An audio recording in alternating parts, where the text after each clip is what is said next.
ఈ నెల 5వ తేదీన మరియు అదేవిధంగా 8వ తేదీన 2 బైక్ థెఫ్ట్లు జరిగినాయి.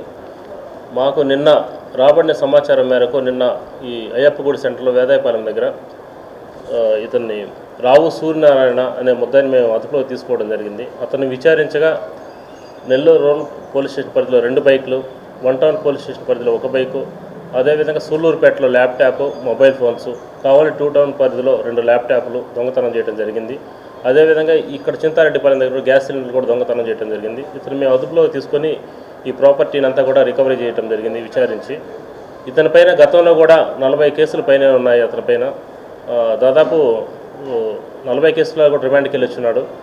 ఈ రీసెంట్గా 2 నెలల క్రితం ఇతను జైలు నుంచి బయటకు వచ్చి మళ్ళీ నేరాలు చేయడం ఇతని ప్రవృత్తిగా మారింది. ఇతనిపైన కేడీ షీట్ కూడా వేదాయపాలెం పోలీస్ స్టేషన్లో ఉంది. ఇతనిపైన ఉన్న ఈ నేరాలన్నిటికీ కూడా రుజువు అవడంతో ఈ ప్రాపర్టీ రికవరీ చేసి ఇతను అరెస్ట్ చేసి ఈరోజు కోర్టులో హాజరు పెడతా ఉన్నాం.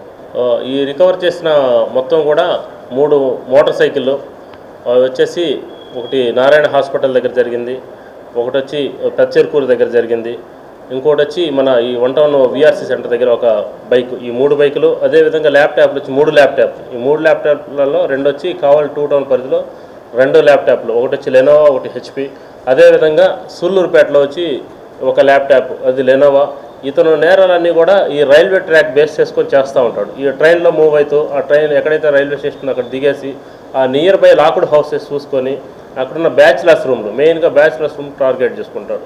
ఈ బ్యాచిలర్స్ లేని సమయంలో ఆ ఇంట్లోకి డోర్ లాక్ బ్రేక్ చేసి ఆ ఇంట్లోకి వెళ్ళి ఈ ల్యాప్టాప్లు, మొబైల్స్ ఎక్కువ వీటిని టార్గెట్ చేసుకొని వాటిని దొంగతనం చేసి అమ్ముతూ ఉంటాడు. ఈ క్రమంలో ఈ మధ్యనే రీసెంట్గా జైలు నుంచి బయటకు వచ్చాడు కాబట్టి వీటన్నిటిని కూడా అతని స్వాధీనంలోనే ఉంచుకొని ఒక వైఎస్ఆర్ నగర్లో ఒక పాడుపడ్డ ఇంటిని స్థావరంగా పెట్టుకొని వీటన్నిటిని కూడా అక్కడ దాచిపెట్టి అన్నిటి పెద్ద మొత్తంలో అయినప్పుడు ఇతను చెన్నైలో తీసుకెళ్ళి అమ్మటం కానీ ఎక్కడైనా చేస్తూ ఉంటాడు. ఆ క్రమంలో వీటన్నిటిని కూడా అతని స్వాధీనంలో నుంచి మేము సీజ్ చేయడం జరిగింది.